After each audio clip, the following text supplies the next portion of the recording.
HDFC ব্যাংকের কনকলে বড় চমক রয়েছে। একদিকে যেমন কিছু ডেটা ভালো এসেছে, অন্যদিকে তেমন কিন্তু চেয়ারম্যান হঠাৎ পদত্যাগ করেছেন বেশ কিছুদিন আগে, আপনারা জানেন, এবং সেখানে একটা নৈতিকতা এবং মূল্যবোধ নিয়ে একটা প্রশ্নচিহ্ন এসেছে, যেটা কিন্তু আমাকে ভাবিয়ে তুলেছে। আবার লোন এবং ডিপোজিটে আমরা গ্রোথ দেখতে পাচ্ছি, একটা অভাবনীয় বাউন্স ব্যাক দেখতে পাচ্ছি। তাহলে আসলে এইচডিএফসি ব্যাংকের ভিতরের খবরটা কি? আমরা চুলচেরা বিশ্লেষণ করব এবং বোঝার চেষ্টা করব, এবং ভিডিও শেষে আমি আমার নিজস্ব মতামতও দেব। কিন্তু আপনারা অবশ্যই মনে রাখবেন, কোনো রকম বাইশের রেকমেন্ডেশন আমি দিচ্ছি না। আমি কিন্তু কোনো কাল্পনিক কথা বলছি না। ডেটা যা বলছে, তাঁরা যেগুলো দেখিয়েছেন, তাঁরা যা বিভিন্ন জন যারা প্রশ্ন করেছেন, সেগুলোকে তারা এড়িয়ে গেছেন কিনা, তার কি উত্তর দিয়েছেন, এই সমস্ত কিছুকে আমি আপনাদের সামনে রাখার চেষ্টা করছি। এবং এর ইনসাইটগুলো শুনুন। এগুলো কিন্তু যারা, আমি আগেও বলেছি, যে যারা ছাত্র শেয়ার মার্কেটের এবং যারা পড়তে চায়, শিখতে চায়, জানতে চায়, তাদের জন্য অত্যন্ত গুরুত্বপূর্ণ।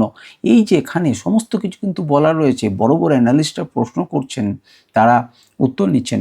তো আমার এক ভাই, তিনি এইচডিএফসি ব্যাংকের জন্য বারবার বলেছেন যে এইচডিএফসি ব্যাংকটা যাতে আমরা অ্যানালিসিস করি। তো সেই জন্যই আমি এটাকে চয়েস করেছি আজকের দিনে, এবং আমরা অ্যানালিসিস করব। কারণ আমাদের হাতে এখন সময় রয়েছে কয়েকদিন। তো মার্কেট তো বন্ধ, আজ তো শনিবারই আপনাদের কাছে এটাকে আপলোড হবে। তো চলুন আমরা দেখি এবং বোঝার চেষ্টা করি।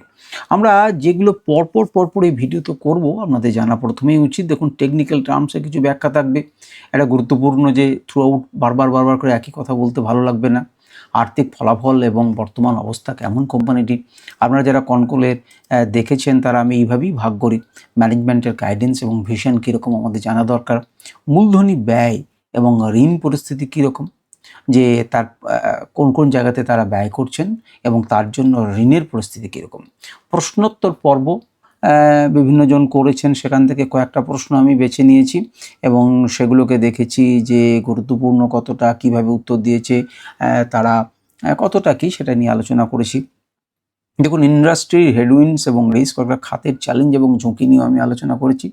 সবচাইতে তিনটে পজিটিভ দিক এবং তিনটে নেগেটিভ দিক, এবং অবশ্যই এখানে আমি একটি লিখতে ভুলে গেছি, সেটি হচ্ছে আয়ে আমার মতামত। সেখানে কিন্তু আমি শেষ পর্যন্ত আমি দিয়েছি যে আমার মতামতটা কি, এই সব বিষয় মিলিয়ে আমার মতামত কি।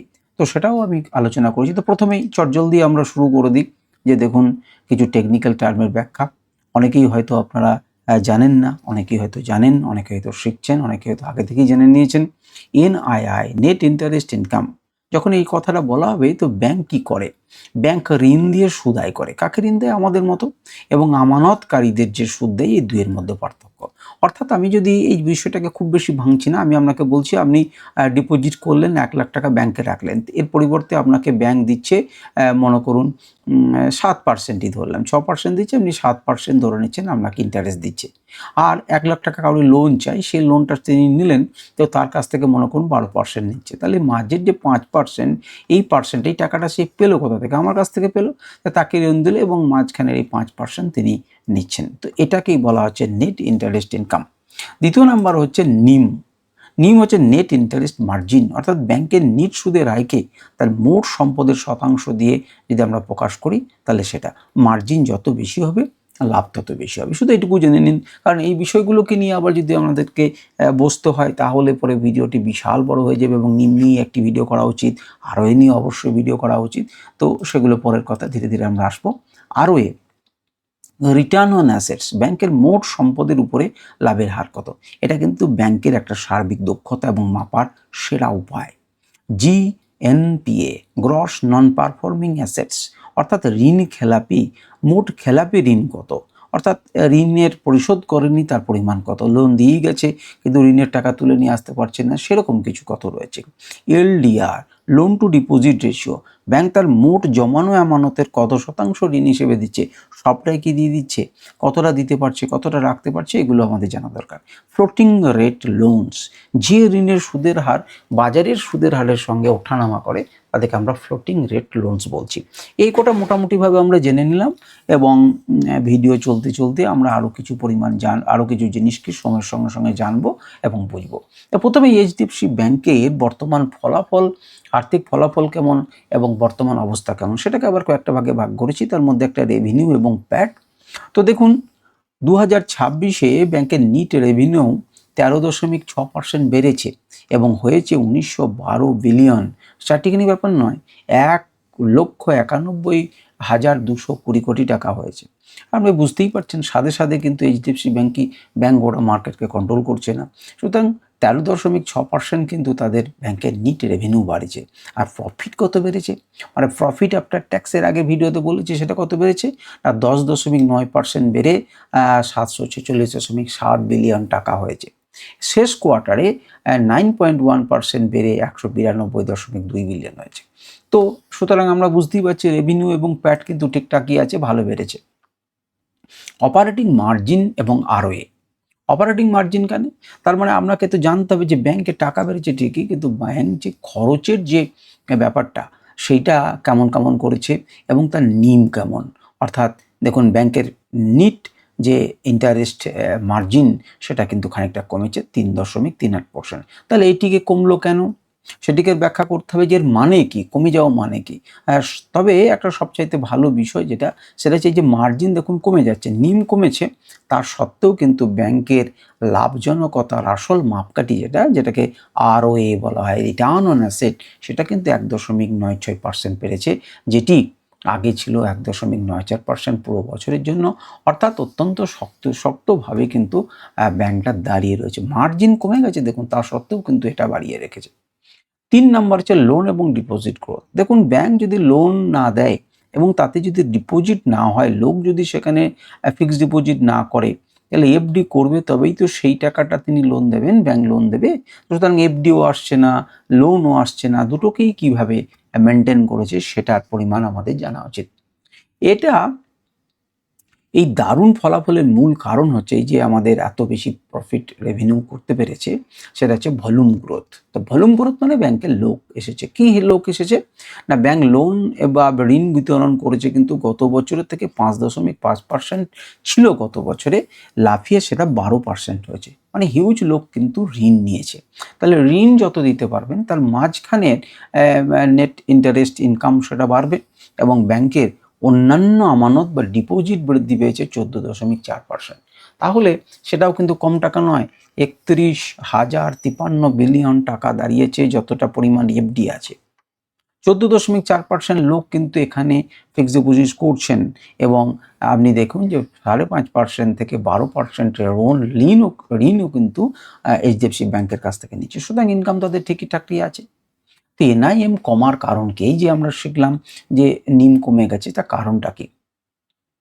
ব্যাংক বলছে এটা হচ্ছে সুদের হারের পরিবর্তন, সুদের হার পরিবর্তন করেছে বলে কিন্তু আমাদের নিম কমে গেছে। ব্যাংকের 70% লোন হলো ফ্লোটিং রেট। ফ্লোটিং রেট মানে কি, বাজারের সঙ্গে সঙ্গে যেটা চেঞ্জ হয়। তো সুতরাং সুদের হার যদি ওঠানামা করে, তাহলে তার লোন থেকে যে ইন্টারেস্ট সেটাও কমে যাওয়ার কারণে, সুতরাং সুদের হার কমার কারণে লোন থেকে দ্রুত কমছে এবং সেই জন্যই তিনি বলছেন যে আমাদের ক্ষেত্রে নিম কমে যাচ্ছে। সুতরাং কিন্তু গ্রাহকরা ফিক্সড ডিপোজিটের সুদ কমানো অনেক সময় সাপেক্ষ লাগে।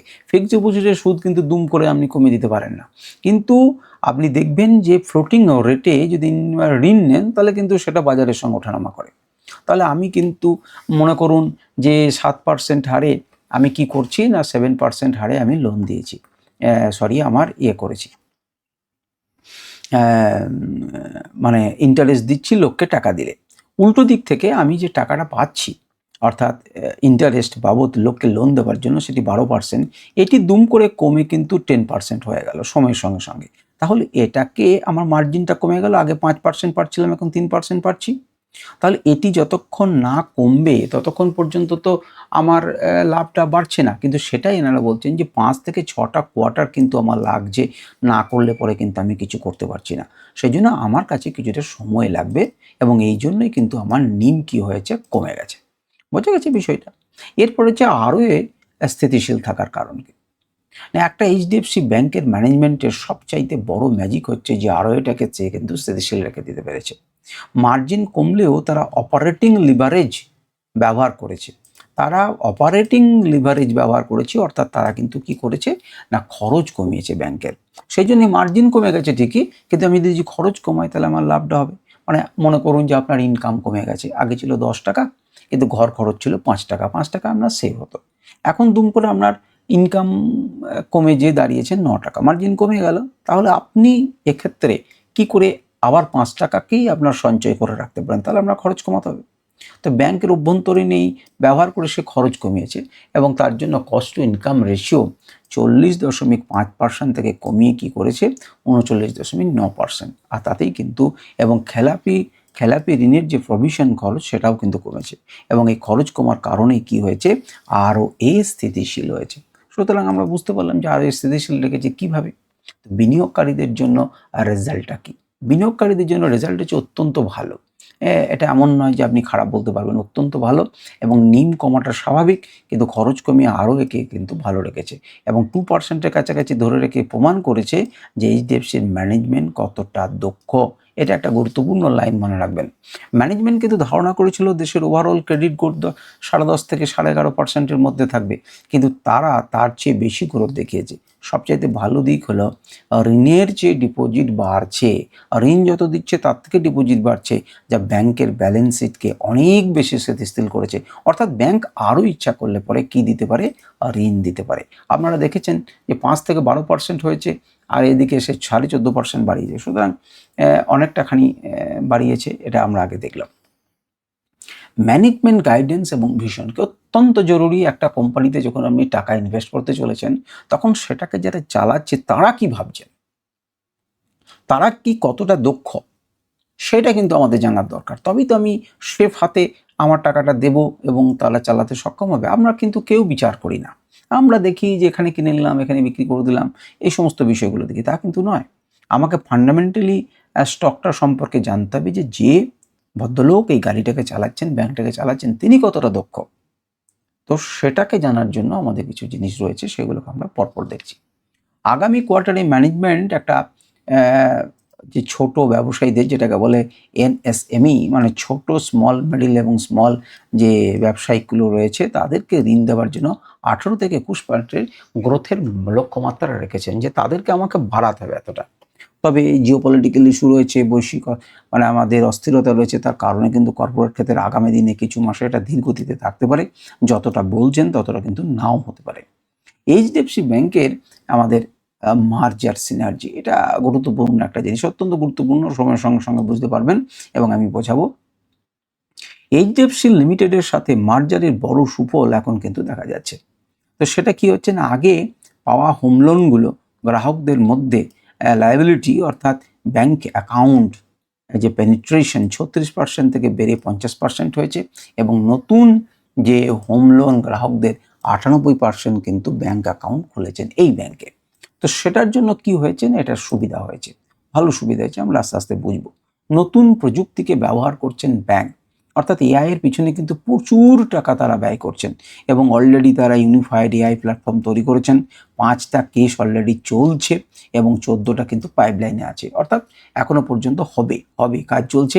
আগামী 1-3 বছরে কিন্তু এটা আরও বাড়াতে সাহায্য করবে, কারণ যখন এআই এখন টাকা খরচ করছে ঠিকই, কিন্তু এআই যখন ফুল রান করবে তখন কিন্তু তাদের কস্টিংটা কমে যাবে এবং তার ফলে কিন্তু তাদের লাভ হবে।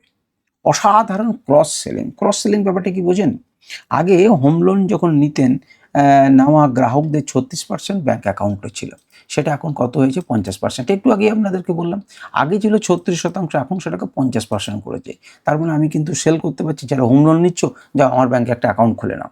সবচাইতে চমকপ্রদ তথ্য হলো, নতুন করে যারা হোম লোন নিচ্ছেন তাদের 98% গ্রাহকই কিন্তু এইচডিএফসি ব্যাংকে অ্যাকাউন্ট খুলছে।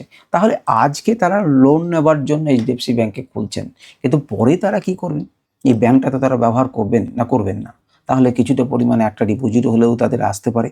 সুতরাং এই সুবিধাটা তখন কিন্তু পরে আমাদের ভালো হবে। কাসা বৃদ্ধি, কাসা মানে কারেন্ট অ্যাকাউন্ট, সেভিং অ্যাকাউন্ট, এর একটা ব্যাপার। তো হোম লোন যে লোকরা দিতে আসছে তারা গত 2.5 বছরে 50,000 কোটি টাকা থেকে তাদের বেড়ে কিন্তু ব্যালেন্স 86,000 কোটি টাকা হয়েছে। প্রায় 23% হোম লোন গ্রাহক কিন্তু এখন ব্যাংকের ক্রেডিট কার্ড ব্যবহার করছেন। তাহলে বুঝতে পারছেন ক্রস সেলিং মানেটা কি? একেই বলছে সিনার্জি, অর্থাৎ আমি একটা প্রোডাক্ট দিয়ে ঢুকলাম এবং পরপর বিভিন্ন প্রোডাক্টে আমি আমারই প্রোডাক্ট বিভিন্ন গুছিয়ে দিলাম। যেটা আপনাদেরকে আমি বলছিলাম, রিলায়েন্স এটা করার চেষ্টা করেছে যে একটা জিনিস নিয়ে ধীরে ধীরে সব প্রোডাক্টে আমি ঘিরে ধরবো। এটাই তো বড় ব্যবসার লক্ষণ না? তবেই তো ব্যবসা বাড়বে। তো একটা হোম লোন বিক্রি করে ব্যাংক সেই গ্রাহককে সেভিংস অ্যাকাউন্ট দিচ্ছে, ক্রেডিট কার্ড দিচ্ছে, ইন্স্যুরেন্স বিক্রি করছে, এবং এটা দীর্ঘমেয়াদে ব্যাংকের আয়ের জন্য একটা বড় উৎস হতে চলেছে, এটাকে কিন্তু মনে রাখবেন। আর বড় উৎস যদি হয় তাহলে যে বেশি ইনকাম করতে পারবে আর কোম্পানি তত্তর করে বাড়বে, যারা ইনভেস্ট করবেন তারা লাভবান হবেন। তো বিক্রিয়াকারীদের আমাদের বিনিয়োগকারীদের জন্য কীরকম ব্যাপার রয়েছে? বিনিয়োগকারীদের জন্য এটা অত্যন্ত পজিটিভ খবর। ক্রস সেলিং দুর্দান্তভাবে কাজ করছে মার্জারের পর, এবং এআই ব্যবহার করার পরে ব্যাংকের খরচ কিন্তু আরও কমবে এবং তখন কিন্তু আমরা লাভবান হব। মূলধনী ব্যয় এবং ঋণ পরিস্থিতি, ক্যাপেক্স এবং ডেট স্ট্র্যাটেজি, এর মধ্যে অনেকগুলো আছে, এমন কথা নয় যে শুধু এইটুকুই বলেছি আমরা। এখন ব্যাংকের ক্ষেত্রে কি করেছে, মানে ক্যাপেক্স কি করছে, মানে খরচ কি করে, ঋণ কোথায় কীরকম করে খরচ করছে, আমরা সেটাকে দেখব। যে ব্যাংকের ক্ষেত্রে কিন্তু শাখা ব্রাঞ্চ এবং আইটি হলো মূলধন। তো ব্যাংক তাদের শাখা 9,679টিতে উন্নত করেছে, বাড়িয়ে গত 5 বছর বা 6 বছরে প্রযুক্তির পিছনে তারা 4 গুণ বেশি খরচ করে কত করেছে দেখুন, $1 বিলিয়ন হয়েছে। সুতরাং তারা কিন্তু প্রচুর খরচ করছেন, কিন্তু খরচ করলে তাদের আর্থিক স্বাস্থ্য কি খুব খারাপ হয়ে যাচ্ছে? বলছে ব্যাংকের যে মূলধন অ্যাডিকুয়েসি রেশিও বলে, অর্থাৎ যেটাকে অত্যন্ত শক্তিশালী, বর্তমান মূলধন কেমন জায়গাতে রয়েছে 19.7, যেটা আরবিআই এর নিয়ম অনুযায়ী 11.9 থাকতেই হবে। ব্যাংক সেটা কত শক্তিশালী দেখুন, 19.7 রেখেছে। সুতরাং অ্যাসেট কোয়ালিটি অত্যন্ত ভালো।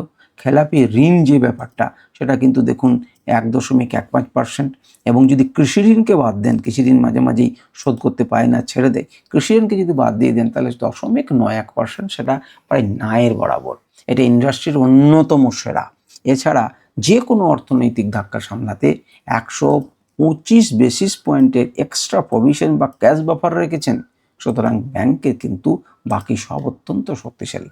এর ফলে loan to deposit ratio, LDR, management কি বলছে? ম্যানেজমেন্ট বলছে এলডিআর এখন আর কোনো বড় বাধা নয়, কারণ তারা নিয়মিত রিটেল ডিপোজিট মার্কেট শেয়ার বাড়াচ্ছে। সুতরাং এটাও মোটামুটি তারা শর্ট আউট করেছে বলে তারা জানাচ্ছেন। বিনিয়োগকারীদের জন্য কী খবর? অবশ্যই গুড নিউজ। 19.7 ক্যাপিটাল রেশিও থাকা মানে আরবিআই নিয়মের চাইতে অনেক বেশি উদ্বৃত্ত মূলধন রয়েছে। ওরা তো বলছে 11.9% থাকলেই চলবে, আমার কাছে 19.7% রয়েছে, প্রচুর উদ্বৃত্ত মূলধন রয়েছে। সুতরাং যে কোনো, আমি যদি অর্থনৈতিক বিপর্যয় মনে করি, সেই সমস্ত কিছু সামলানোর দায়িত্ব কিন্তু বা ক্ষমতা কিন্তু রয়েছে কাদের? এইচডিএফসি ব্যাংকের। এবার অত্যন্ত গুরুত্বপূর্ণ একটা জায়গা, যে প্রশ্নোত্তর পর্বে বিভিন্ন রকম লোক বিভিন্ন রকম প্রশ্ন করছেন। তো কীরকম প্রশ্ন করছেন? স্বাভাবিকভাবেই প্রশ্ন ধেয়ে আসবে যে আপনাদের চেয়ারম্যান যে আকস্মিকভাবে এই অতনু চক্রবর্তী ব্যক্তিগত মূল্যবোধ নিয়ে প্রশ্ন তুলে, নৈতিকতার প্রশ্ন তুলে করে দিলেন, তাহলে ভিতরের কি ঘটনা ঘটছে, ভিতরের মতো কি ঘটনা ঘটছে, এরকম গুরুতর শব্দ দেখুন, ভ্যালুজ, পার্সোনাল ভ্যালুজ এবং এথিক্স, যেটাকে আমরা বাংলা করে বলেছি মূল্যবোধ এবং নৈতিকতা। তো সেটাকে ব্যবহার করেছেন। অ্যানালিস্টরা বারবার কিন্তু প্রশ্ন করছেন যে এর পেছনের আসল কারণটা আমাকে বলুন। ব্যাংকে কি ক্ষমতার লড়াই চলছে নাকি, অর্থাৎ স্ট্রাগল করছে, পাওয়ার স্ট্রাগল কি ব্যাংকে চলছে? এড়িয়ে গেলেন।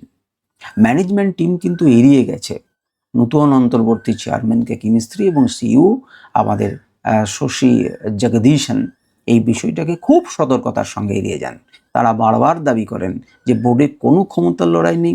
অতনু চক্রবর্তীকে কারণ জিজ্ঞাসা করা হলেও তিনি নির্দিষ্ট কোনো সমস্যার কারণ জানাননি। কিন্তু এই কথাটা বললেই তো চলবে না, এই কথাটা ওনারা বলে দিচ্ছেন, সে তো এখন বলে বেরিয়ে যাবেন। নিচে দেখুন, আমি ব্র্যাকেটে আমার মতামত দিয়েছি। ম্যানেজমেন্ট এই অস্বস্তিকর প্রশ্নটি কৌশল এড়িয়ে গেছেন। এত বড় ব্যাংকের চেয়ারম্যান শুধু নৈতিকতার প্রশ্ন তুলে কিন্তু পদত্যাগ করবেন না। তাই এটি কিন্তু একটা সতর্ক বার্তা, এটি কিন্তু আমাদেরকে মনে রাখতে এবার নজর দিতে হবে। দ্বিতীয় নম্বর আরেকটি প্রশ্ন করা হলো যে মার্জিন কবে বাড়বে? মার্জিন কমে গেছে, নিম কমে গেছে এবং আরও আপনি কন্ট্রোল করে নিয়েছেন, আমি মেনে নিলাম, কিন্তু এটি কবে বাড়বে? এপ্রিলের আর্নিং কলে অ্যানালিস্টরা বারবার কিন্তু এই নিম কমা নিয়ে প্রশ্ন করেন এবং জানতে চান যে ঋণের খরচ কমলে, ঋণের খরচ কমালে মার্জিন বাড়বে কিনা। ম্যানেজমেন্ট কিন্তু সরাসরি মার্জিন বাড়ার গ্যারান্টি দেয়নি। তারা জানিয়েছেন যে ফ্লোটিং রেট লোনগুলোর সুদ দ্রুত কমছে, কিন্তু হাই রেটে নেওয়া ডিপোজিটগুলোর মেয়াদ শেষ হয়ে নতুন রেট আসতে এখনো পর্যন্ত 5 থেকে 6টা কোয়ার্টার লাগবে। সুতরাং ম্যানেজমেন্ট অ্যানালিস্টদের নিমের বদলে আরওএ এবং ইপিএস এর দিকে তাকাতে বলেছেন, যে আপনারা নিমটা দেখেন না, আমি কিন্তু আরওএকে কন্ট্রোল করে নিয়েছি, সেটাকে দেখুন, আপনি ইপিএসটাকে দেখুন, এই বিষয় দুটোকে আপনি চেক করুন। এই কথাগুলো কিন্তু অত্যন্ত গুরুত্বপূর্ণ। আমি জানি না যে আপনারা কেউ এখনো পর্যন্ত শুনছেন কিনা বা এই অংশটা শুনছেন কিনা, কিন্তু আমার কাজ তো বলে যাওয়া, সেই জন্য আমি বলছি আপনাদেরকে। বলছে যে হাই রেটে ডিপোজিটগুলোর মেয়াদ শেষ হতে এখনো পর্যন্ত নতুন রেট এসে 5 থেকে 6টা কোয়ার্টার লাগবে। তার মানে কি, হয়তো 3টে 4টে অনেক দূরে রাখার জন্য, বেশি দিন আমানত রাখার জন্য ব্যাংক সাধারণত বেশি সুদ দেয়। এবার আমি যখন ডিপোজিটটা করে নিলাম, তখন মনে করুন 8% সুদে করে নিলাম এবং সেটা 3 বছরের জন্য করলাম। তাহলে 3 বছর শেষ হবে তবে তো আমি আবার নতুন ডিপোজিট করব। কিন্তু মাঝখানে তো আর ব্যাংক বলতে পারেনি যে না, আজ থেকে আপনাকে 8% আর দেবো না, আজ থেকে আমি 2% দেবো যান। সেটা তো ব্যাংক বলতে পারে না। সুতরাং আমাকে কিন্তু অন্যদিকে কি করছে না, সুদের হার দ্রুত কমে যাচ্ছে লোনগুলোর। তাহলে লোনের সুদের হার কমে গেলে পরে কি হবে, আমাকে কিন্তু সে 8% গুনে যেতে হচ্ছে, আর সুদের হার মনে করুন 8.5%। তাহলে আমার হাতে কিছুই থাকছে না, 0.5% থাকছে। বলছে এই নতুন সুদের হার আবার কার্যকরী হবে, অর্থাৎ তিনি ভাঙবেন যখন নতুন করতে যাবেন, তখন যে সুদের হারটা আমি ব্যবহার করব সেটা কম, সেটা আসতে তো 5-6টা কোয়ার্টার লাগবে।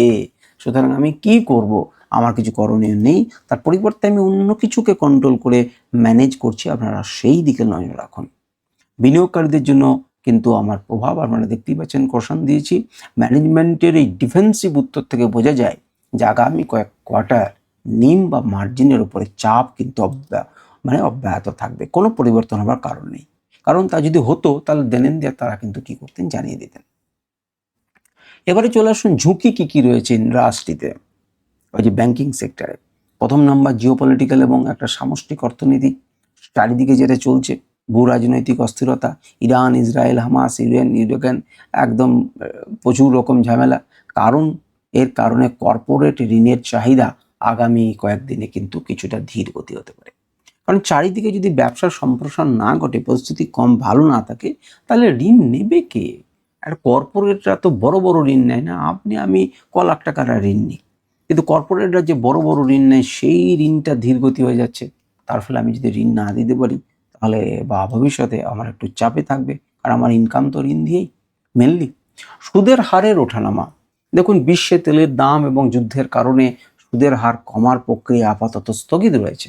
এর মতো অবস্থায় রয়েছে, যার ফলে ব্যাংকের ফান্ডিং এবং ডিপোজিট জোগাড় করার খরচ সহসা কমছে না, দুম করে কমে যাচ্ছে না। এবার হচ্ছে বিনিয়োগকারীদের জন্য প্রভাব কীরকম, না সুদের হার বেশি থাকলে পরে ব্যাংকের মার্জিন কিন্তু সংকুচিত হবে এবং কর্পোরেট লোনের গ্রোথ কিন্তু বাধাগ্রস্ত হবে, এটা স্বাভাবিক। সুতরাং সুদের হারের উপর তো ব্যাংকিং সেক্টর পুরো নির্ভর করছে, এটা তো আমরা জানি। তাহলে এই যে আলোচনা করলাম, এই আলোচনার মধ্যে সব থেকে 3টে পজিটিভ দিক কি পেলেন? দুর্দান্ত গ্রোথ এবং রিটেল ডিপোজিট দারুণ, মানতেই হবে। লাফিয়ে লোন গ্রোথ বাড়িয়ে দিচ্ছে 5.5 থেকে 12, ডিপোজিট বেড়েছে 14.4। বিশেষ করে 3 কোটি টাকার নিচের রিটেল ডিপোজিটের নেট অ্যাক্রিশন আপনার হচ্ছে 47% দাঁড়িয়েছে, যা অত্যন্ত স্থিতিশীল। অপারেটিং লিভারেজ এবং স্থিতিশীল হারে সুদের মার্জিন কমা সত্ত্বেও ব্যাংকের 1.96% আরওএ মেনটেন করা এক অসাধারণ কৃতিত্ব, অবশ্যই অসাধারণ কৃতিত্ব। মূলত খরচ কমানো, এই যে কমিয়েছে খরচটা, এবং প্রযুক্তির ব্যবহার এর পিছনে কিন্তু মূল কারণ। অর্থাৎ বুদ্ধিমানের মতো যে নিম কমে গেছে, ঠিক আছে, আমরা বুদ্ধিমানের মতো আমাদের খরচখানি কমাবো, তাহলেই বেড়ে যাবে।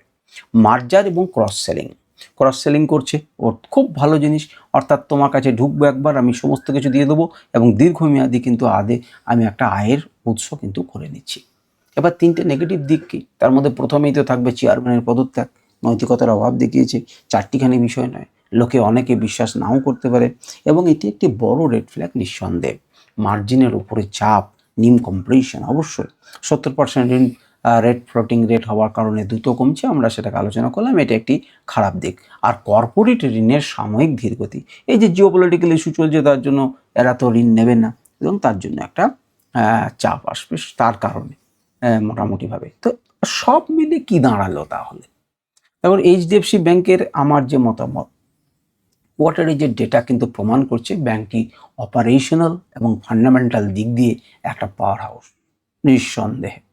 মার্জারের পর ক্রস সেলিং এবং 19.7% ক্যাপিটাল রেশিও, 1.15% জিএনপিএফ এবং প্রায় 2% আরওএ, এইটা কিন্তু মেনটেন করা এক অসাধারণ কৃতিত্ব, এবং জিএনপিএতে আবার যদি কৃষি ঋণটা বাদ দেন তাহলে 0.9। সুতরাং সেটি অত্যন্ত ভালো কৃতিত্ব, মানতেই হবে।